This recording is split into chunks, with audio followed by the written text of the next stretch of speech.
Hello, everyone. Thank you very much for joining us. Today, we will be hosting a webinar where we will be explaining how the EU is breaking its own carbon removal rules and why it is exactly that we're challenging the European Commission. This is, of course, in the context of the CRCF and the permanent removal methodologies. And we're saying how the rules in the permanent removal methodologies violate the CRCF regulation. So a few housekeeping rules before we start. As you know, we have some presentations prepared for you. And then at the end, we are also leaving some time for questions. We'll have around 20 minutes. For this, please use the Q&A function. So don't use the chat, use the Q&A. And at the end, of course, we will be reading some questions out. As always, we will share the slides and the recording, so do not worry. As for the agenda, I am the chair, but I'm also going to give you a brief introduction to set the scene. I'm Marlene. I'm a policy officer at Carbon Market Watch. I work in removals specifically.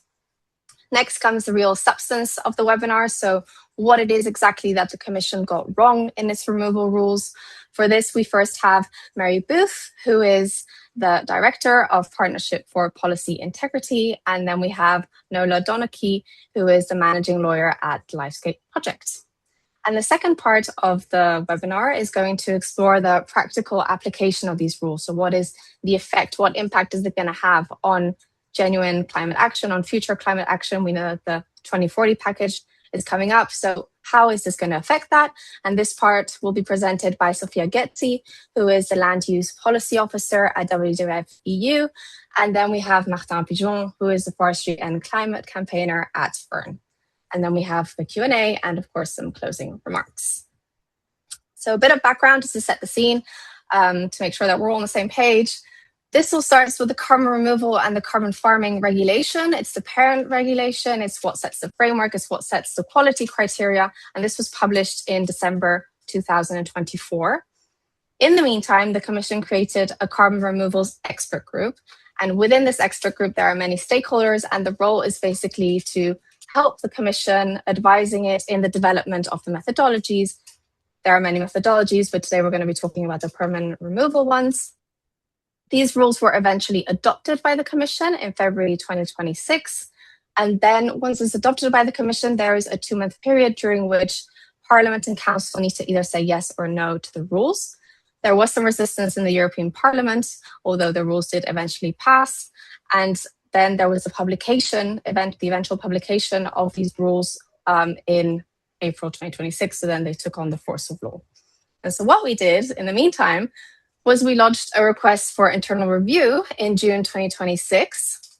What you need to take into account here is that the permanent removal methodologies are secondary legislation. This means that this is law that doesn't go through the ordinary legislative procedure. You don't have the Parliament or the Council negotiating. It's the Commission that holds the pen, and they do so in consultation with the expert group.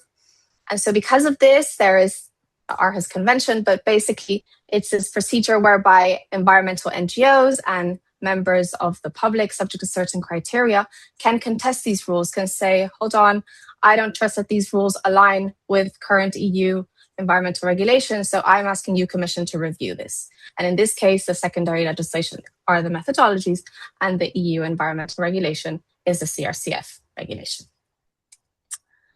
A bit of framing before we get in to the substance of the webinar. So, of course, we need CDR. We're definitely not trying to argue that CDR is bad. Like, we need it. The IPCC has been clear about this. It's crucial for reaching net zero and net negative thereafter. And we would have, of course, hoped that the CRCF would have been the tool through which these sort of technologies could have been developed, and they could have been developed in a sustainable manner. What this means is, as we know, CDR has some trade-offs because, for instance, it puts a lot of pressure on natural resources due to its need for energy, need for water, need to land. And given these risks, it's very important to develop rules responsibly. And the CRCF hasn't quite done so because, as we will explore later, the current rules mean that the actual delivery of real removals isn't guaranteed, and that there could even be more emissions at the end of the process than you'd initially started with, precisely because all of the associated emissions aren't being factored in. And lastly, and this is the key thing, which we'll delve into at the end of the webinar, is that this is all being done within the prism of the voluntary carbon market. So firstly, it's voluntary, it's not regulated. And also in a VCM context, offsetting is the primary use of the credits that are eventually going to come out of the CRCF. And so what this means is that you're basically going to allow buyers to purchase these credits, these removal credits, instead of engaging in emission reductions themselves, which are very much possible, right? We're not in a residual emissions phase. Like there's still a lot of possibility for abatements. Another issue then is also greenwashing, because as we said, the rules that will lead to these credits are flawed. So the veracity of the credit is very much in question. And if you're making a claim attached to such credit, then you have greenwashing. But the key takeaway here is that the current rules, the current framing are just not aligned with science. They're not aligned with the best available science. And this will, of course, have implications for the upcoming 2040 package, the future climate action in the EU. And these are key points that we're going to keep on coming back to throughout the course of this webinar. So I'm going to stop here and I'm going to give the floor to Mary and Nola. Mary is going to talk about the different permanent removal technologies and the key issues with how removals have been framed. And then Nola is going to delve really into the substance of the request for internal review, speaking about our core arguments, what we think are the strongest arguments. So Mary and Nola, please, you have the floor. Okay, I'm ready for my first slide.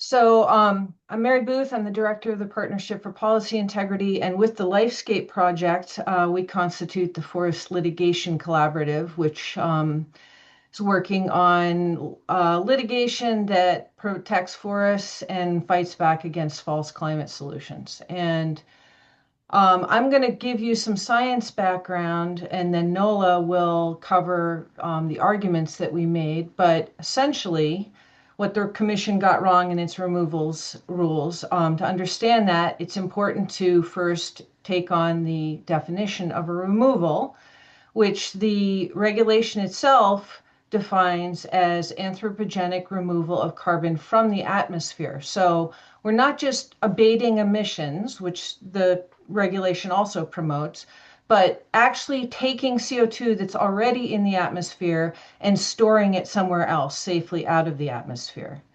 Now, the European Commission's climate modeling depends on removals by biomass energy carbon capture and storage, BECCS, and direct air capture, DAC. That's what that table shows. BECCS is referred to in the CRCF as bio-CCS, but I'm just going to use the word BECCS here, biomass energy and carbon capture and storage. You can see from that table that carbon captured, as I've got highlighted by power, biomass, and direct air capture, in scenario 3 for 2040, which was the scenario that the Commission chose as their trajectory for carbon budget, 153 million metric tons of CO2 to be stored with biomass and DAC per year. So they're counting on that as delivering removals, actually sucking carbon out of the air, and then even more in 2050. So given the big role that it's playing, we obviously want these technologies to actually do what they're promised to do. And indeed, the CRCF regulation itself promises integrity. It says that these removals need to be quantified in an accurate and robust way, that there needs to be an actual net carbon removal benefit. So that means taking into account the other sources of emissions that may be associated and are additional. In other words, these are removals that are happening in addition to what's already going on. Now, the problem that underpins the request for review is that we argue the Removals Delegated Act, this piece of administrative law that Marlon has just described, does not ensure that the technologies deliver real removals. So the Removals Delegated Act is inconsistent, itself inconsistent with the piece of legislation that brought it into being. Next slide, please. So this is an image just to understand the difference between removals and avoided emissions, which is a crucial difference.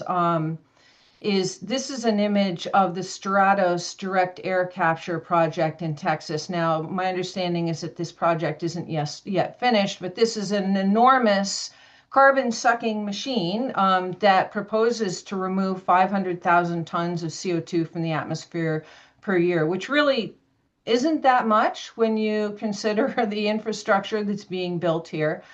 But the point is that this is a technology that is incentivized under the Removals Delegated Act and the CRCF that actually does pull CO2 directly from the air. So whatever you may think about the carbon balance of such a project, in principle, this technology actually sucks carbon from the air. Next slide. Now, in contrast, biomass energy with carbon capture takes carbon out of the biosphere, not the atmosphere. So it doesn't actually remove CO2 from the atmosphere.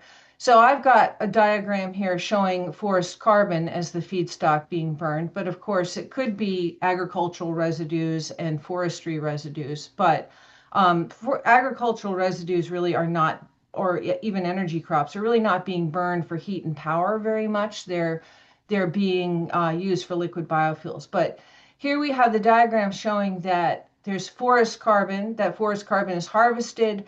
It's burned in a biomass combustion plant.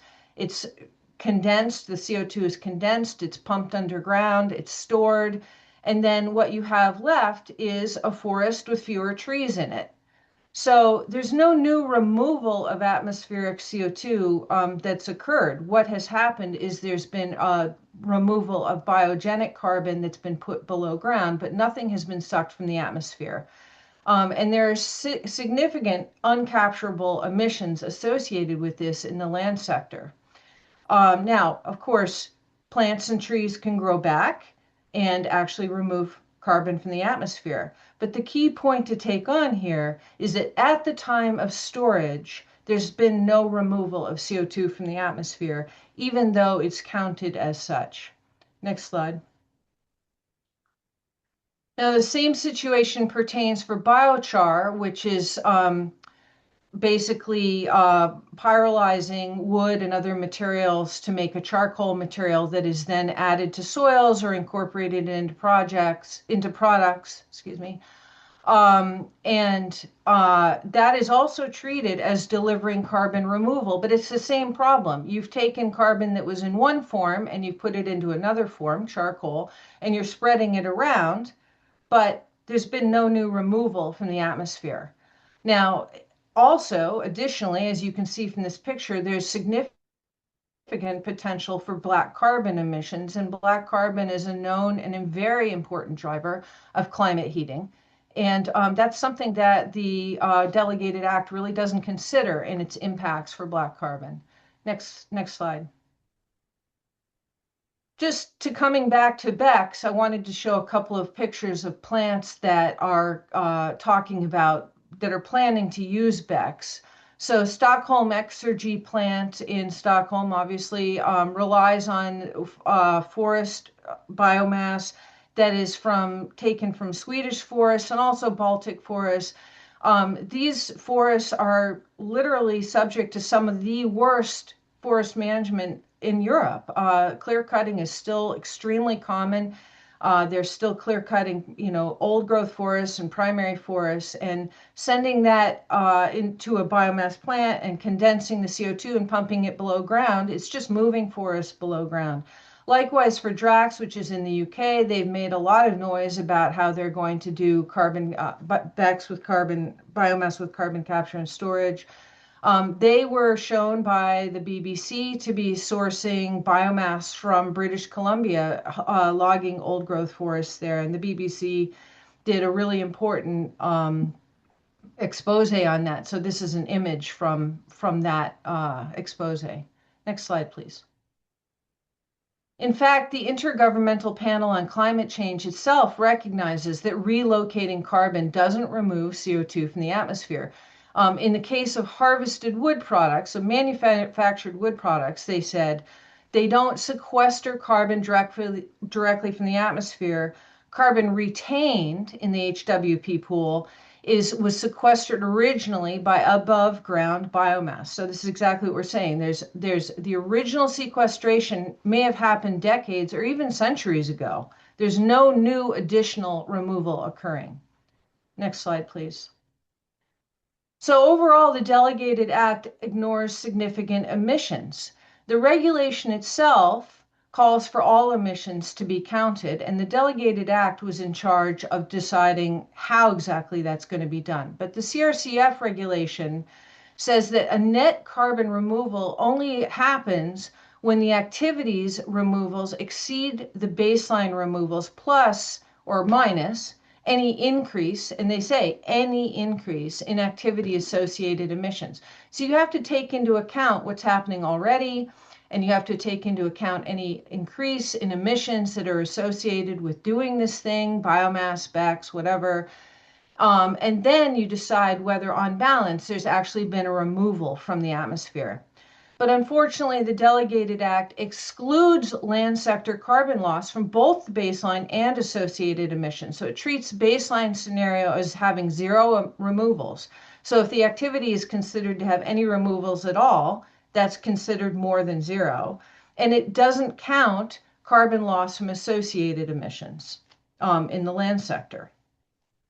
So compare that to calculation of removals under Article 6.4 of the Paris Agreement, which also has guidance, which does include land sector emissions and leakage, which they define as any activity outside the boundary of the project that's increasing emissions somehow.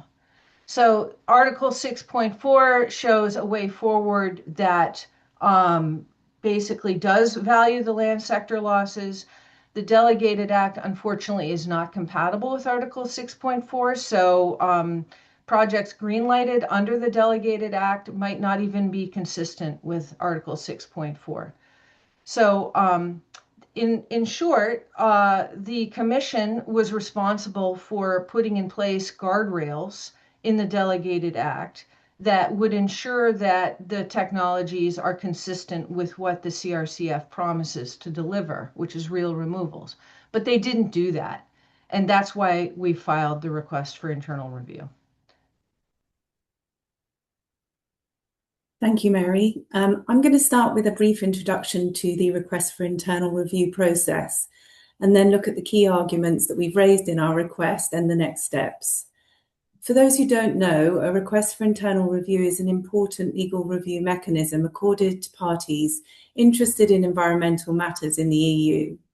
For present purposes, it's relevant that the NGOs, such as the claimants here, have been given standing to make such requests. In many other legal contexts, people who are simply interested generally in issues don't get to bring claims. So what is the request doing?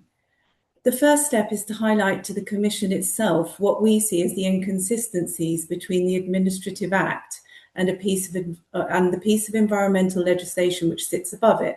In this case, the Commission was tasked by the legislature in the regulation with creating methodologies for accounting for carbon removals which would underpin certification of those schemes and lead to increased investment in carbon removals. The Commission has discretion in what it chooses to do, but it must stay within the parameters of the regulation. We cannot challenge the regulation, only the manner of implementing. The next slide, please. I don't know how many of you are lawyers, but the aspects of the Delegated Act that we don't like, we challenge as grounds, and we have 6 main grounds. I recommend reading our request, as I can't cover them all or do them justice today, so I'm just going to look at the main issues of concern that run through the request. The headline here is that in certain important regards, the Commission wrongly counts the storage of biogenic carbon as a removal of greenhouse gases from the atmosphere, while also failing to account for the emissions associated with or arising from the biogenic harvesting and use. This picks up on the issues that Mary identified in her slides, but they all go to the same common theme, that if we are to use the Commission's methods of calculating removals, then the net removals position, the net position of removals versus emissions for these projects looks much better than it should, which is unhelpful and potentially dangerous. The key failings of the Commission centre around its failure to assess emissions on an entire life cycle basis as required under Article 4 of the regulation. What matters is whether carbon is removed from the atmosphere, which requires assessment of the full carbon cycle upstream and downstream of the capture and storage process. In taking this approach, the Delegated Act fails to account for some key emissions, for example, from the harvesting of biomass, from the foregone sequestration, and from indirect land use change, ILUC, and even from methane. Next slide, please. This slide gives a bit more detail on the provisions in the regulation that we say have not been correctly applied. Harvesting of biomass is assumed to be at zero emissions, and only additional biomass needed to run the CCS in the bio-CCS facility is accounted for. However, the storage of biogenic carbon does not constitute a removal because the carbon has simply been relocated from its forest store, and the removals process does not automatically sequester more CO2 from the atmosphere. In addition, counting storage of biogenic emissions as a removal without taking land sector emissions associated with biomass harvesting and use into account fails to reflect the full greenhouse gas impact of activities, and it permits certification of activities as removals when they are not. And we say the Commission has mistakenly assumed that carbon removals from the atmosphere can occur contemporaneously with biogenic carbon storage. This is a manifest error of assessment by reference to the best and most up-to-date scientific evidence, and a failure to take a conservative approach as required, with the Commission even ignoring guidance published by the UNFCCC and the IPCC. This approach seems baffling. Methane emissions are excluded from the quantification under certain conditions of storage. As most people know, methane emissions are 27 times more potent warming-wise than carbon. The 4 storage practices that permit methane emissions to be counted as zero are, we say, inadequate, vague, and unenforceable. It's again unclear why the Commission would want to take this approach. ILUC is assumed to be zero on the assumption that no feed or crops or food crops will be used. The assumption made by the Commission here is flawed. Merely preventing the consumption of food or feed crops in bio-CCS and biochar activities is insufficient to prevent ILUC emissions. If increasing demand for biomass leads to the displacement of other crops or drives conversion to forms of other land use, that is ILUC, and the emissions from this ought to be accounted for. And this is extensively discussed in scientific literature and IPCC reports, and even in the Greenhouse Gas Protocol. Next slide, please. Another important concern surrounds the Commission's failure to set rules for the monitoring of biochar, which are compliant with the regulation. The Commission does not impose a monitoring period or a monitoring requirement on biochar activities beyond the point of supervised application to the soil or beyond a period of 2 years where the application is unsupervised. And we say this is unlawful because monitoring is a mandatory requirement set out in the regulation, and the omission of certain monitoring requirements is irreconcilable with the conservative approach that the Commission was required to take, as well as inconsistent with the best and latest scientific evidence. The regulation also stipulates that the monitoring periods for permanent carbon removals must comply with the CCS directive, and they don't, and the Commission is simply not competent to make these changes. Next slide, please. There's a lot to take in here, clearly, but the issues at stake are important, and hopefully we are showing that there are substantial causes for concern in the Delegated Act. Under the review process, the Commission now has up to 22 weeks to decide if it accepts our arguments, and that takes us into November. A look at the online repository of requests made to date shows that we are not pushing at an open door here in terms of getting the Commission to accept our arguments, but we think our arguments are strong. And if the Commission rejects our request, then the next step can be lodging an annulment proceeding in the General Court. It could be that we're just at the start of a long legal process. These same issues keep arising with the use of woody biomass as a renewable energy, and we keep challenging them. And so please check out our website for more information on our work and let us know if you want to get involved. Thank you.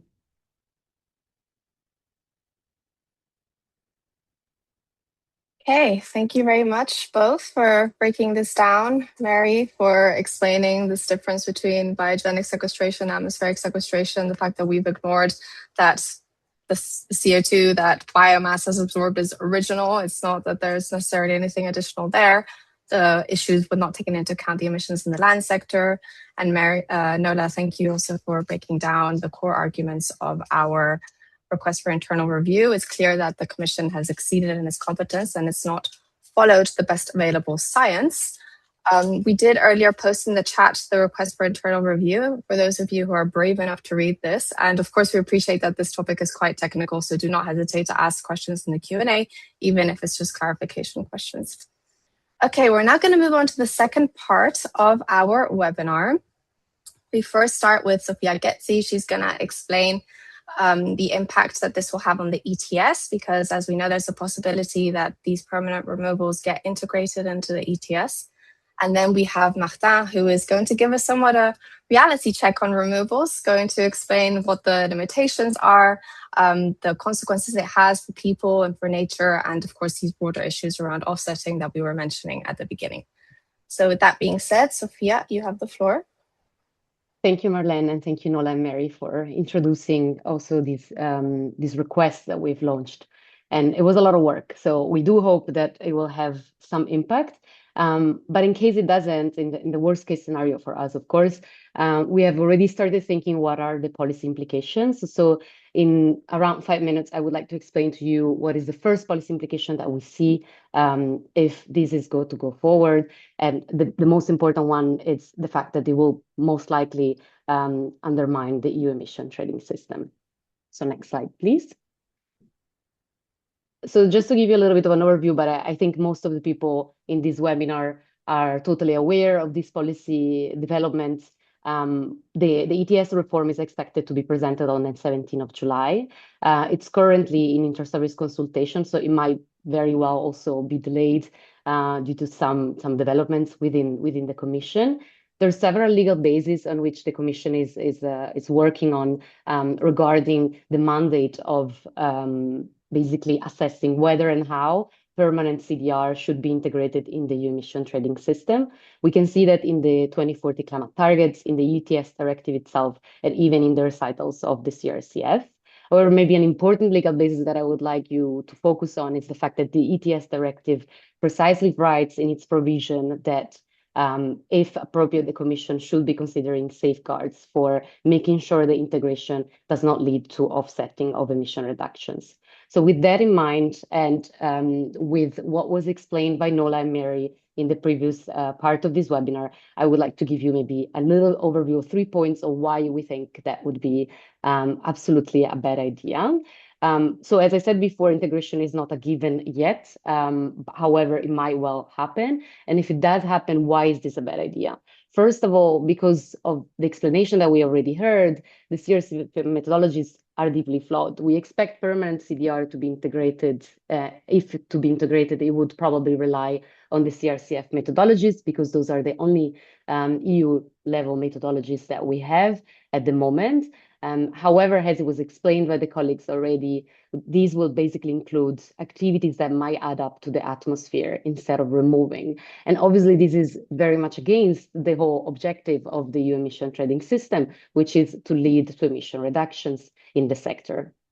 The second most important note that we need to consider is the fact that this would likely also undermine emission reductions, basically delaying or stalling what we need to do in the emission trading system. And we know that there are still a lot of emissions, as Marlene also said at the start of this webinar, that can and must still be abated. We are not in a residual emission phase yet. And thirdly, a very important element to raise as well is that what was underlined by the colleagues, the fact that these CRCF credits will be flawed, will likely add to the demand for biomass in a moment where most of you, I'm sure, are aware, our land sinks are declining, and that's obviously not helpful. Another element that we haven't raised in this webinar because of lack of time is that there is another breach of the legal articles, and that relates to basically biodiversity, pollution aspects, and other climate change objectives from the taxonomy regulation. And what we also will see is that if these credits are integrated in the ETS, there will be an additional pressure on our biodiversity, on our water quality, soil quality, and so on and so forth. So what we would like to recommend, seeing the risk indeed of all these methodologies and their possible implication in the EU climate framework, is first of all to change the methodologies, meaning what we are challenging specifically, we are specifically asking the Commission, can you please go back to the drawing board, and can you please make sure that you are aligning to the CRCF mandate and with scientific integrity as you are actually required to do. So that would be our first recommendation. Our second recommendation is to make sure that the Commission steer clear of integration of CDR and in the EU ETS, so that there shouldn't be any type of integration. And thirdly, what we would like to see generally at the EU level is that emission reductions are kept separate from permanent CDR. So with this, I conclude. Thank you very much. Okay, thank you, Sophia. So crucial, no integration, keep these separate. It's something that we keep on talking about, but it doesn't hurt to repeat it again and again and again. Okay, and with that, I give the floor to Martin for our final presentation. Thank you, Marlène, and thank you, colleagues, for the previous presentations. My name is Martin Pigeon, and I'm Fern's Forest and Climate Campaigner. I mostly focus on bioenergy and carbon removals. I've been also contributing to the work of the CRCF expert group under DG Klima for the past 2.5 years now. Next slide, please. I'm based in Brussels. Like everyone in Western Europe, I've noticed the very extreme heat waves we've all been submitted to lately. The climate crisis is here and now. Next slide, please. And the reason this is happening, as you all know probably, but maybe not completely, is that it comes from greenhouse gas emissions exceeding sequestration in oceans and forests, so the Earth's carbon sinks, for the past 1.5 centuries. What people know less usually is that, the previous slide, please, I'm not done, is that about 30% of the cumulative emissions came from the land sector, so deforestation, wetlands and peatlands drainings, etc., not only fossil fuels. Removing biomass and carbon, biogenic carbon from the land has large climate impacts. And in the current situation, we need to reduce greenhouse gas emissions from all sources, not just fossils, but also from the land sector. And in that context, the fact that the European land sink is degrading is not good news, as Sophia said. Next slide, please.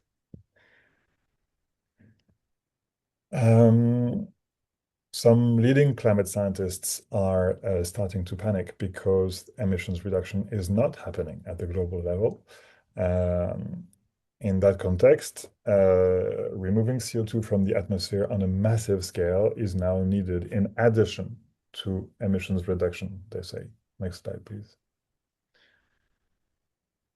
So how to do that? Well, we're not starting from scratch. We're here on the back of 25 years of voluntary carbon markets. And the conclusion here is very clear, is that carbon offsets do not work. Overcrediting in carbon offsets is an intractable problem, and the scientist who authored this systematic literature review last year concluded that we should focus on creating rules to find and fund the relatively few types of high-quality projects while employing alternative finance and strategies. Next slide, please. As Merit said at the beginning, the CRCF, however, is built on an offset logic. So why? Why the insistence on this float logic, despite all the scandals and the awareness that these offsets, this logic is failing? Well, because this logic works very well to deliver political and financial convenience for polluting companies, wealthy countries, and rich consumers at the expense of everyone else's future, because it allows them essentially to not reduce their emissions. Next slide, please. So this makes the integrity of the CRCF rules on permanent removals even more necessary to limit the damages. So those of you familiar with EU policy might remember the graph on the left, the EU net zero graph. You can see that there, the deployment of BECS, which was indeed, as was said by Mary, supposed to do the heavy lifting. This deployment could happen without harming the land sink. But as was explained, the delegated act for BECS and biochar do not ensure this. And you will observe on the graph on the right, that's taken from the sort of the latest state of play of the CDR sector, that BECS hardly exists today. In fact, beyond promises and a few bad pilots. Charcoal production for biochar, on the other hand, is easier. Producing charcoal is a mature technology and a major deforestation driver. Next slide, please. So, permanent carbon removals, of course, are more durable in theory than afforestation and avoided emissions in the long run, but there are very strict conditions for that. To actually remove CO2 from the atmosphere, new carbon removal projects cannot undermine existing land sinks, nor the broader decarbonization of the economy. That is a very strong set of limitations, at least in the current state of the non-biomass-based carbon removal technology. And of course, permanence needs to be ensured. You might appreciate that at the beginning of the process, biochar was not classified at all as a removal by the Commission, but only as a form of biogenic carbon storage. Someday it moves categories, and we still don't know why. And these limitations are not correctly dealt with the CRCF rules, and the possible inclusion in the ETS would defeat the very purpose of the regulation because of the offsetting logic. So as a simple but important observation to conclude, we need real climate action now, and we don't need more carbon shell games. Thank you. Thank you very much. And thank you to all of our speakers for being so perfectly on time. We now have exactly 20 minutes for the questions. I do want to first start with you, Martin, since I have you there. If maybe you can explain a little bit about the CREG process and what we've been doing there, the issues we faced, and why we've decided to take this action, this request for internal review. Yeah, sure. So the expert group for the carbon removals was constituted by DG Klima to develop indeed implementing legislation to the CRCF regulation that was adopted in 23. I would have wished that this expert group was actually a group of experts, but honestly, it was more like a group of lobbyists. And that shows in the outcome. Most of the work was done by a consultancy tasked by the European Commission's DG Klima to develop the methodology text.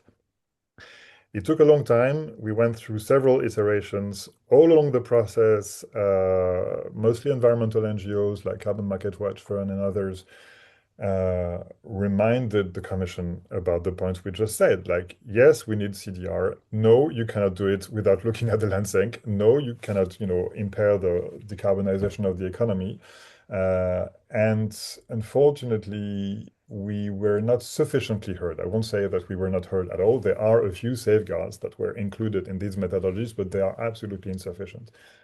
And it comes from, I think, a political decision made by the Commission, which wanted to prioritize the interest of project developers. They wanted to make things easy for them. And this is a political decision that, in our opinion, they were not entitled to make. This went against the desires of the legislator as set in the CRCF regulation. And that is how we end up today, bringing this request for internal review. Lovely, thank you. Also, Mary, I want to give now the floor to you because you did answer a few questions in the chat, in the Q&A in writing, but maybe you want to also explain orally for the others. Well, just basically it's pretty common sense that if you move carbon from above ground storage to below ground storage, there's been no new removal of CO2 from the atmosphere. Obviously, when plants grow, they do take CO2 out of the atmosphere, but regrowing trees that have been cut down and stored below ground as CO2 takes a long time. So counting that storage of the CO2 as if an actual removal has occurred without taking into consideration the loss of carbon above ground and the emissions associated with that, falsely counts something as a removal that isn't actually a removal. And the problem is compounded if you then use that removal to offset ongoing emissions in the fossil fuel sector. So if you say that fossil fuel emissions can continue because, oh, we're doing these removals over here, but the removals aren't actually happening. In fact, there's a net emission associated with that activity. It's kind of a double whammy. So that's the fundamental problem at the core of all this. And there are ways around this. You can parameterize and put in place systems that ensure that you're only using materials that genuinely deliver an actual removal. But the Commission didn't do that. Thank you very much. Okay, we then have two questions on feedstocks. So one is from Daniela Rossi, who's saying if we can please expand on which types of feedstocks are actually allowed by the Delegated Act for BECCS and biochar and the related implications. I understand that only residues are allowed for biochar. Martin, you must be very happy about this question. And also on biomass, we have what about short-lived biomass, energy crops, etc. So if you can maybe talk about this. We prepared a slide, didn't we, Martin? So I'll just put that there. Yeah. Yeah, thank you. As you can tell, we were kind of expecting this question because indeed what you're burning changes the carbon depth of the whole equation. It doesn't change the fundamental problem pointed by Mary that you're still burning, you're still burying biogenic carbon from the biosphere, not the atmosphere. But the carbon depth plays a big role. Long story short, indeed, I mean, the two safeguards that DG Clima brought to the methodology, one is that there is an economic test for BECCS plants that essentially, that if all goes well, that will limit the possibility that is meant to prevent the building of new BECCS plants for the whole purpose of generating BECCS credits. It must be restricted to existing biomass plants. The second safeguard is indeed that the allowable feedstock for biochar should be residues, and provided it is more than 51% of the output of the whole operation. Now, but for the rest, the feedstocks sustainability are in compliance with something that we know very well when we work on the bioenergy framework in the EU, which is that these feedstocks are meeting the sustainability criteria. These sustainability criteria essentially are a legal test, and they are absolutely insufficient to protect the Lansing, to protect biodiversity, to protect forest. And this has been repeated actually by no one else than the European Scientific Advisory Board on Climate Change, who told the the European Commission, don't use the red criteria for BECCS. It doesn't work. And the DG Climate just did just that. And so these pictures are just about the argument that industry would only be using waste and residues. This is what it looks like in reality. They're burning any trees that doesn't have a higher market value as something else than a fuel. And if you turn these trees before being logged were sucking CO2 from the atmosphere. When you turn them into biochar or you put them into a BECCS installation, that is not a removal from the atmosphere. Actually, it is the opposite. They've actually actively harmed a carbon sink. So yeah, that is also one of the huge issues that we see with these methodologies, is that they are completely incapable to discriminate for feedstocks correctly. Lovely, thank you. Sophia, do you have anything to add on feedstocks? No, thanks. I mean, I think Martin said it all. I was just checking if there were other similar questions, maybe to respond directly to Daniela, because she was asking whether you mentioned that energy crops are allowed. Yes, energy crops are allowed, or at least there's no specific consideration of exclusion for that. I think someone else that now I forgot was asking whether that would be fine because they're more short-lived. So obviously, like they grow much faster. So in a way, they could be seen as fast decaying. However, the issue that we have with that is that if you're thinking about miscanthus or short rotation copies and like those type of energy crops, is that there's also a clear assumption in the methodologies of no ILUC impacts. While that needs to be considered because they might have significant ILUC impacts for displacing basically the production of other type of crops, or even foregone sequestration implication in terms of would it been better to leave that specific field regrow by itself in a natural way, and would have been better for the atmosphere to do that instead of growing energy crops and then burning it and doing the CDR after that. So I think for us, the main message is that there is really specific elements in the CRCF regulation saying which kind of emission needs to be taken into account. Specifically for ILUC, there is literally, the provision says indirect land use change, indirect emissions, including indirect land use change, must be taken into account, and that has been completely disregarded in the delegated act. So we want to see the ILUC numbers included in the delegated act. That's the only way to comply with the Commission mandate.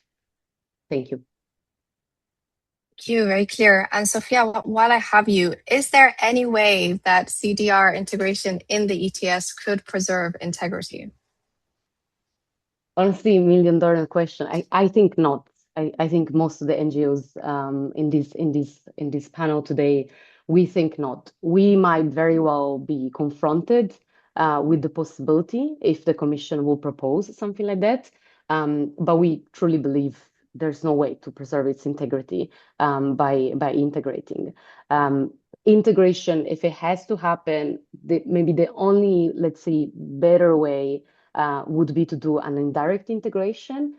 So using basically ETS revenues via earmarking the EU Innovation Fund, or making sure that some of the investment goes to permanent CDR, which obviously, as Marlene said, we need to scale up.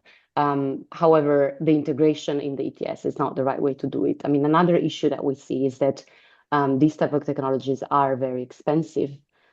So we don't understand how exactly the signal will be sent when you integrate these technologies in the emission trading system, where the carbon price is actually lower than the price of this technology. I mean, the risk that we foresee is that to bring down this type of price, then you actually are doing even lower quality removals, because you need to make sure that makes sense for the industry to invest in them.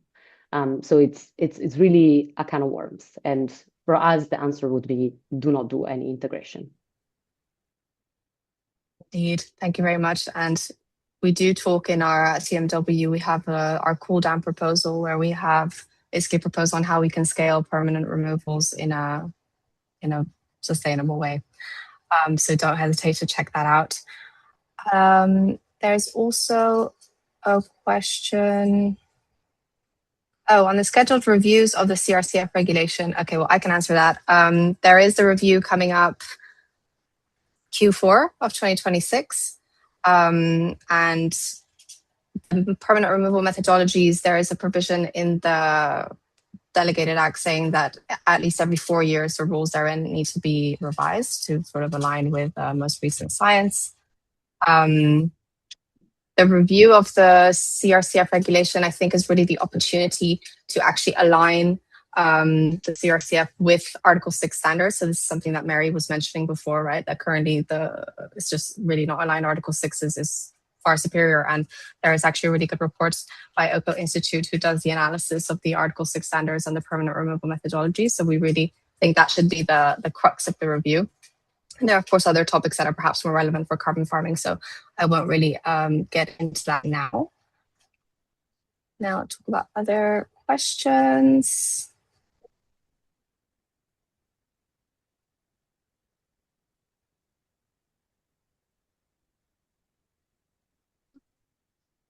So we have a question from Daniel Orth who's saying, well, who's thanking us, and where we see the highest risk for biodiversity and environmental integrity, which we've touched upon further. But then maybe also if you think that the Commission, with its current methodologies, if the member states themselves could raise the ambition level, if you think there's space for this. Anyone who's brave enough to take the floor can address it. Yes, Marta. Yeah, I just want to make a broader point that really what we're talking about here is how do we use the land sector in times of climate crisis. Before doing this work, I was working on agriculture issues and food production, and the big question there, policy-wise, was how the hell are we going to feed 10 million people in 2050? And that was not factoring in bioenergy. That was not factoring in using this, all that we can produce out of the land for carbon removals. And so my plea is that really we prioritize things better when in how we use wood and how we use crops as well. I think this has been well said also in the context of the EU bioeconomy strategy. There are much better things that you can do with wood, for example, than burn it. It should be actually the very last resort use of it. Same for biofuels. I mean, we have massive malnutrition issues in the world today. I think there are more urgent uses than feeding people's cars and planes.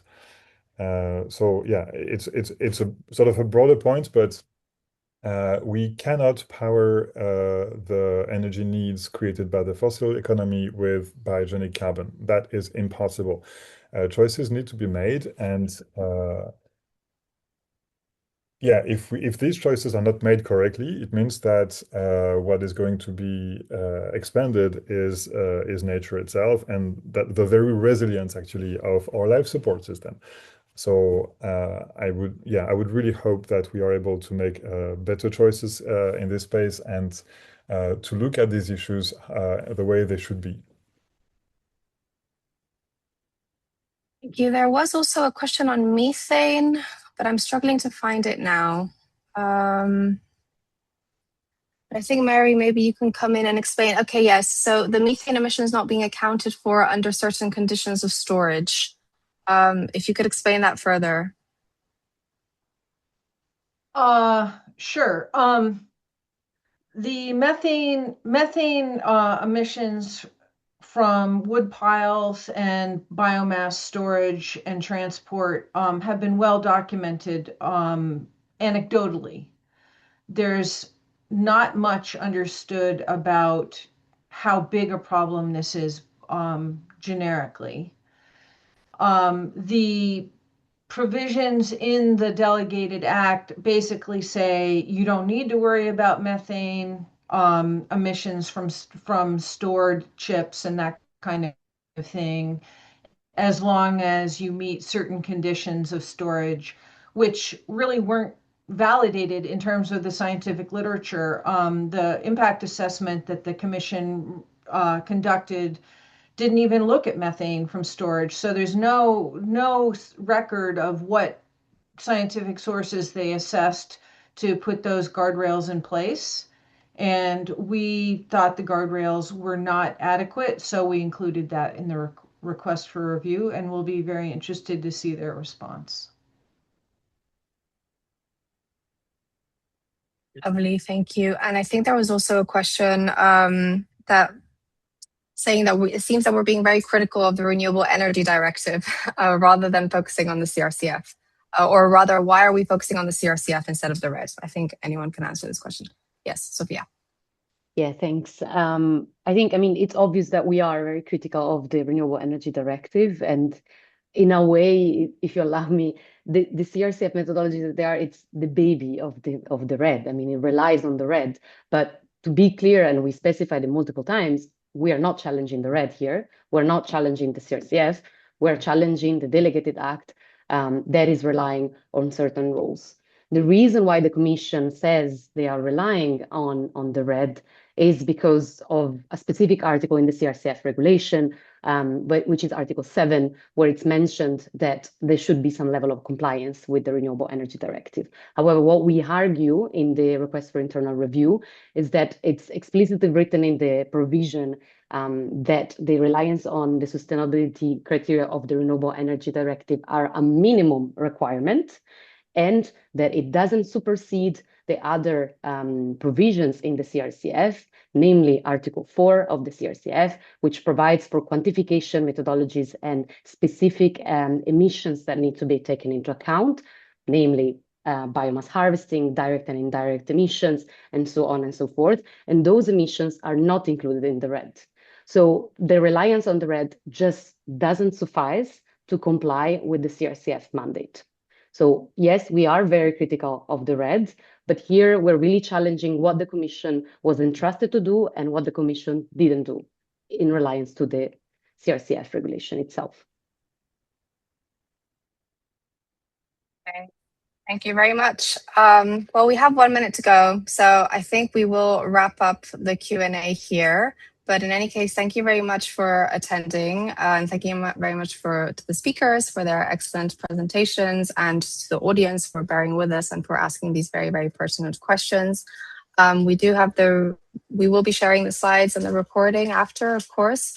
And yes, do stay tuned for what happens with this request for internal review. We'll make sure to communicate it through our socials. I see, Karen, you're asking to share the Q&A if possible. I will definitely look into that, because I do agree that there are some very interesting points that have been discussed. And yeah, apologies if your question wasn't taken up. Just unfortunately, we are limited in time. But in any case, thank you very much, and I wish you all a lovely afternoon.